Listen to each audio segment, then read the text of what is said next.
Hello and welcome back to my channel. Today we're discussing why so many people today, at least in the online community, are flocking to what we see as Catholicism and Eastern Orthodoxy. So let's get into it. Point 1. These churches claim to be infallible in their doctrine. In a world where many people, at least in the online space, grew up in non-denominational culture, these churches never addressed important doctrine. They often preferred cultural issues over doctrine and simply conversions rather than focusing on their congregation as a whole. Don't get me wrong, conversions are very, very important, but you need to strengthen your congregation just as you strengthen yourself.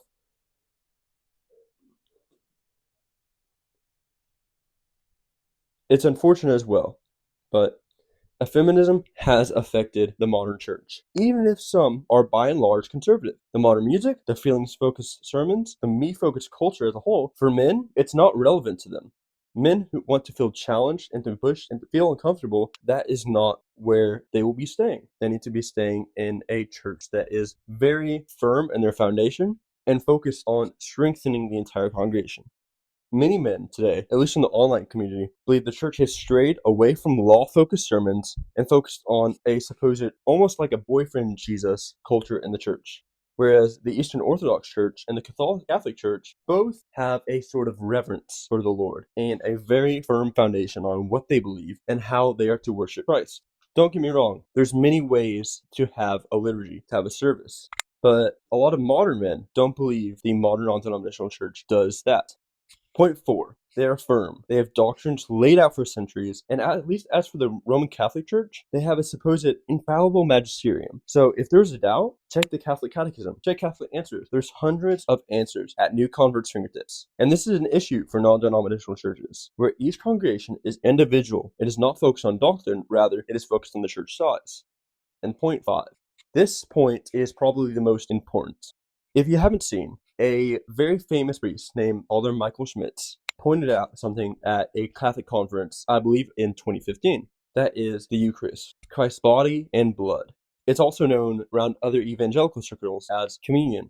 The liturgy focuses just on that, on the Eucharist, on communion. Many non-denominational churches forget the pinnacle of the service, the Eucharist, and it almost forgets it entirely. In the ancient church, it is the Passover meal, and like I said a little bit ago, it's Christ's body and blood, which is a hard doctrine to learn and to understand. There are many understandings to this doctrine to explain it in depth, from the Catholic transubstantiation to the Lutheran sacramental union and the Reformed real presence. The climax for every service for 2,000 years has always been about communion. And with the age of technology at our fingertips, it's no wonder men are realizing how important communion is today. And point 6, piety, dedication to the Lord. Whether it be Eucharistic adoration, the Rosary, the Orthodox prayer rope, or my personal favorite, the Book of Common Prayer. All have been used in many ways throughout church history. In nearly every tradition of Christianity, there is in one form or another prayer ropes. But in non-denominational circles, vain prayers are seen as just that, vain, where in reality, repetitive prayers are not intrinsically bad. It's often used to meditate on Christ's life, death, and resurrection. These tools are very important for private prayer and useful for growing in your relationship with Christ.